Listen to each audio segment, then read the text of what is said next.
Hello everybody, Mike Tenney here at the Tenney School for Vlog 17. Today we're taking on the topic of SAT or ACT, and we're going to go through a few of the reasons why you might choose one test over the other should you have to choose to focus on one. And I do have a special guest joining me today for our show. Our very own college advisor here at the Tenney School, Lisa Casciola, will be sitting down with me to take on this topic, so appreciate her. And for those of you new to the Tenney Vlog, the vlog is a series of videos that we've put together on topics of interest to parents and educators trying to help their students achieve next level success academically. So if you like this, please subscribe to our channel or leave us a comment down below. We'd love to hear from you. And if you subscribe to our channel, you're more likely to get the videos that we put out in the future. So without further ado, let's get into the topic of SAT or ACT. Hello everybody. Hi there. Here we are for Vlog 17, which is the ACT versus the SAT. And as I mentioned, we have a guest expert here joining us today, our very own Lisa Casciola. So before we get started, Lisa, why don't you just tell our audience a little bit about yourself? Well, I've been in education, primarily science education, for nearly 37 years. And the last several years, I've been solely working as the college advisor here at the Tenney School, and enjoying that track a lot. All right. So Lisa knows the ins and outs of these two tests and the college application process, and so we're going to talk a little bit today about the SAT or the ACT. So background. So tell us a little bit about these two tests. Well, they've both been around for a very, very long time. It's interesting or important to note that every single university and college in the U.S. will now accept either the SAT or the ACT, and there's no preference. Generally speaking, one could say that the SAT is more of an aptitude test, whereas the ACT is more achievement. Sure. So that's, and I think in the, I know when I came back into education, this was a different terminology to me, but so aptitude is basically like an intelligence test. So what is your ability, your raw, your innate ability. Absolutely. And achievement is more about like how much knowledge you've acquired or how much you've learned. Right. So two different types of tests generally, and this is one of the ways we categorize tests that we give. Is it an aptitude test or is it an achievement test? And so the SAT is more of a aptitude test, and the ACT is more of an achievement test. Okay. Now tell me about, if a student is going to sit down for the SAT, what are the sections that they're going to take? Okay, the SAT now has two sections. It has the math section and the evidence-based reading and writing section. Okay. The math section, it has a lot of problem solving, and particularly it calls on the student to manipulate pretty complex equations and do some synthesis work. As far as the evidence reading and writing goes, they are doing writing. They literally are not writing an essay, but they're acting as editors. They'll read several passages, and the passages can be from literature, personal narrative, science, history topics, and actually edit them and suggest changes in grammar and structure, sentence structure, and that sort of thing. The reading section is basically analyzing and trying to interpret the true meaning of various passages. Okay, so on the SAT, there's two basic sections, a reading and a math section. When they get their scores back, what are they going to look like? Okay, the possible scores for the SAT, thank you. A lot of letters. A lot of letters, lots of acronyms.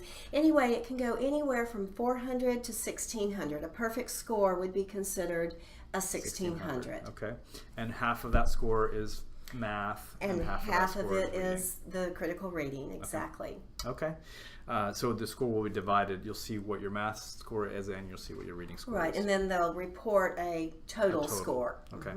All right. So then ACT. So what sections is a student going to take if they're taking the ACT? So, like the SAT, the ACT has a section for math and English. The math, interestingly enough, on all of the math questions, the students are allowed to use calculators. Okay. On the SAT, there's only one section of the math area that they're allowed to use a calculator with. Okay. Okay. The math on the ACT, they'll see questions, very basic questions on Algebra 2, Algebra 1, geometry, and maybe a little trig thrown in. Like the SAT, the reading section will have them act as editors to, correct punctuation, sentence structure, etc., and also do interpretation of various readings. Okay. The big difference in terms of sections with the ACT is the addition of the science section. Okay. And please realize, it's not regurgitation of facts. It's not a test on science facts. You don't have to know the periodic table? No. Although that's always a fun thing. But at any rate, the students are asked to interpret various pieces of data, charts, graphs, data tables, etc., and then come up with conclusions and kind of use their science way of thinking to draw conclusions given certain data. Okay. So, the way these two tests are structured, the SAT has two basic sections, a reading and a math section. Right. And the score is from 400 to 1600. The ACT is going to have four sections, math, English, reading, and science. That's correct. And then the score for the ACT is going to be... It goes from 1 to 36. And again, a perfect score would be considered the 36. Okay. All right. Sounds good. So a lot of what we've talked about here in background is going to tell us the different scenarios and why you might prefer one test over the other. But before we go further than that, which test do we recommend they take? Well, it depends on your kid. It totally, utterly depends on your child. I was going to say the answer is you take both. You take both, absolutely. You take both. Prepare for, practice, take both. Yes. Absolutely. I will say if a student is very, very strong in math, the SAT may work to that student's advantage. Students that are extremely strong readers and writers and analyzers, they'll probably find they're more comfortable with the ACT. Okay. But Mike, just like you said, you really should, kids should take both, and I would strongly suggest that students start taking the SAT and ACT during their junior year. Okay. Don't wait to the last minute. Senior year is stressful enough. If you can get your SAT or ACT and ACT nailed down your junior year, things will be a lot less stressful for you. Okay. All right. So with the background out of the way, there were 4 different ways that we thought if for some reason if you have only one weekend that you can take any test and you have to pick a test that you're going to take, the SAT or the ACT. So we identified 4 things that you might think about in determining which one you might want to sit for. So what would be the first thing that you think students and parents should consider if they had to pick one or the other? Okay, again, where are the students' strengths? Okay. Strong math student, strong analytical ability, I would go for SAT. Okay. And so math specialists would favor a student or a student that's really strong in math. They would probably prefer the SAT. They would. They'd probably feel more comfortable, therefore do better on it. And the so just if you go back to those sections that we talked about earlier, so 50% of the SAT is math. Yes. And on the ACT, it's only 25%. Exactly. So just the fractions or the percentages that we're dealing with there would say that you get more credit credit for being a strong math student if you're Absolutely, taking the SAT. absolutely. There was something you were talking about a little bit with the types of math questions. So how are those different on one versus the other? The SAT tends to offer more thinking problems or analysis math problems.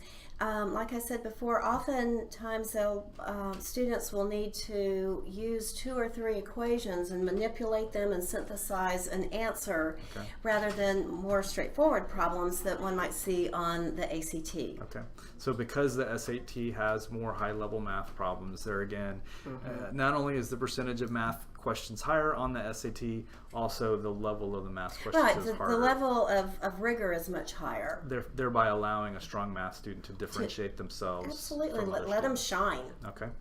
All right, so we talked about one thing to consider is your math strengths. If trying to decide between one or the other, what would be another thing to think about in determining which of these tests would be better for you?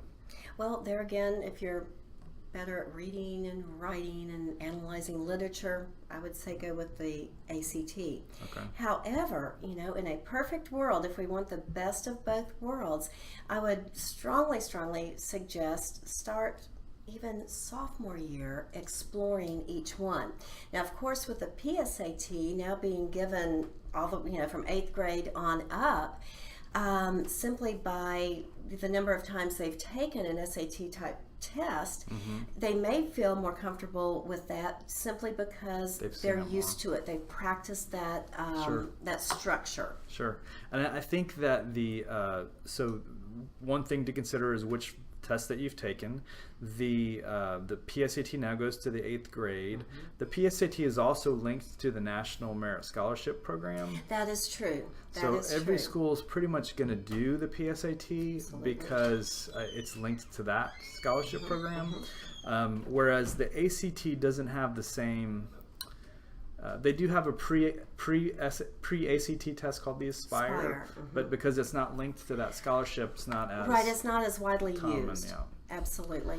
Although I will say both SAT and ACT are used for both college admission and merit-based scholarships, just within the college, within college, the university. Once you are accepted, they look at you for scholarships.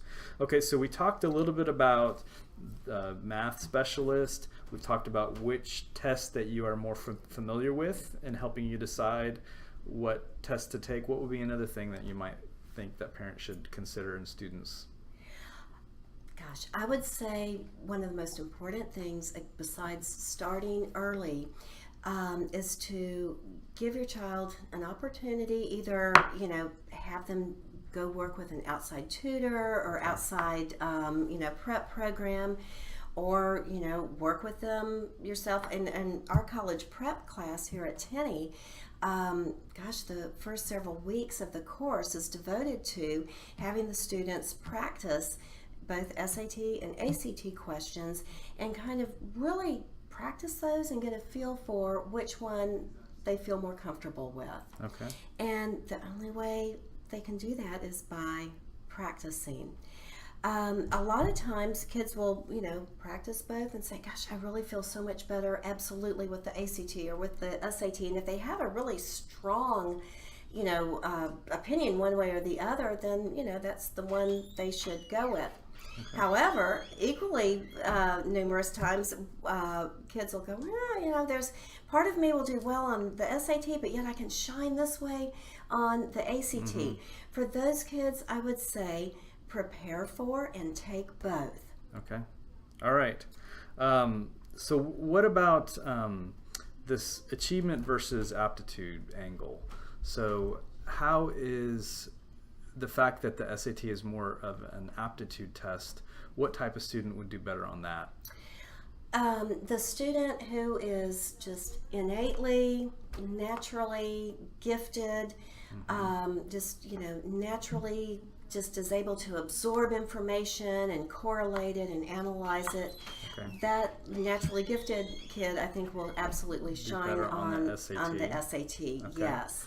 Then so conversely, the ACT might favor a kid who very hard worker. And also those who shine in reading and, interpreting literature and that sort of thing. But you are correct. The ACT will be very comfortable for those kids that are just real hard workers that read between the lines and read and reread and think about the material. May have higher grades because absolutely they may have higher grades because they've been working hard all along. Absolutely. Okay. It's interesting too to realize that even though the SAT and ACT score component is a large component in the whole college application pie, it is, just one piece of the pie, but it's not always a predictor of how well, how successful the students will do in college. I think oftentimes, like in real life, it's the hard workers that do better. Sure.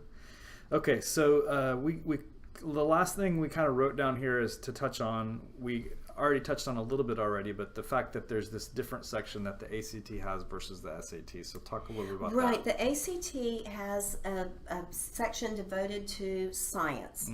And like I said before, it's not a regurgitation of facts. It's not a test on science facts.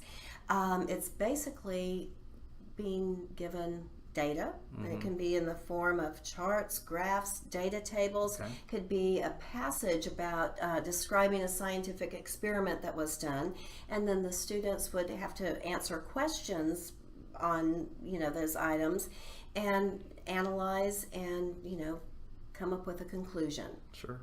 Okay. So the science section is big because the ACT gives students the ability to shine in science. Absolutely, perhaps, although it's not necessarily content. It's not right, necessarily... but it's a scientific way of thinking. So, exactly, okay. using, Okay. All right, so let me see if I can summarize this in one fell swoop. So if you have to choose between the ACT or the SAT, and we recommend that you don't, we recommend that you take both, see which one you do better on, and submit those scores. But if you do have to plan for one, the SAT is going to favor the kid that's more naturally smart because it's more of an aptitude test. You're exactly right. The ACT is more of an achievement test, and it will favor the kid that maybe is a harder worker, that's done well in school, that has attained, retained a lot of knowledge. Second thing is, if you are a math specialist, you might want to focus on the SAT because it has a higher percentage of math on the test, and the types of math questions are more high level, allowing the strong math student to differentiate themselves more. Absolutely. Like I said before, they can absolutely shine on those problems. Okay. So a third factor would be if you are a strong science student, the ACT is the only test that's going to allow you to show that and demonstrate that to help you differentiate from other students. Exactly. So the ACT favors more of a science specialist. And also ACT will favor the students that do well in the humanities and the reading. The reading and interpretation of literature, etc. Okay. And then finally we talked about you might consider taking the test that you're the most familiar with. If you've taken a lot of PSAT, then the SAT more be comfortable. That might feel more familiar just because the kid will be accustomed to the types of questions that are being answered, being asked, etc. It'll be very familiar. Whereas the student who's might have been taking the Aspire would be more comfortable with the ACT. Exactly. And regardless, really, of the tests that they've taken before, it's still very important, maybe starting the summer after sophomore year, to have the kids start exploring practice tests or practice questions from both the ACT and the SAT. And continue that practice into the junior year to where they can really decide, well, I either favor one or the other, or maybe I favor both, and then really get started preparing for both. Sure. All right. Well, Lisa, thank you for doing this for us and doing some extra research and presenting this to our audience, and we thank you guys for joining us today. Thank you. Hopefully you got something out of our discussion on whether you should take the SAT or the ACT. Or both. Or both. That's what we recommend. All right, well, we'll see you next time. Okay, bye. All right, well, that about covers it for today. We've gone into a lot of the detailed reasons why you might choose the SAT or the ACT. And once again, what we would like to say is you should try both. So really, hopefully you will do that to make sure you know which one you are the best at. But we've given you some of the rules of thumb that might help you to understand which one might be better for you. So again, if you like this show, please leave us a comment or subscribe to our channel or like us so that you can be more likely to get our content in the future. And otherwise, we will see you later.